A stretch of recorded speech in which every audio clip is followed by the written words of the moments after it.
Hier, on a présenté les starters de Kalos sous forme méga évoluée et aujourd'hui, on va voir les méga évolutions qui vont concerner chaque génération. On commence sur cette vidéo avec les méga évolutions présentes dans la première génération, alias Kanto.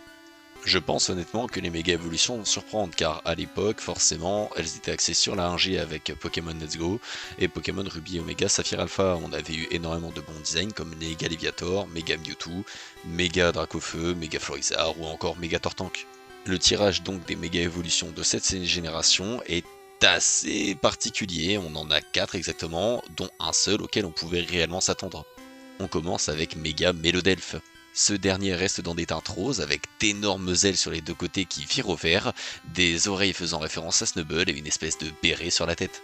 On a également Méga Ampiflore qui a un design quelque peu décevant je trouve, ce dernier devient juste obèse avec une énorme fleur au-dessus de sa bouche. Encore pire, ici on a Megastaros, ce dernier, la description qu'on en a c'est qu'il a juste des jambes, genre vraiment. Et enfin le dernier, le meilleur des 4, Méga Dracolos, on l'attendait pendant des années et ce dernier arrive enfin.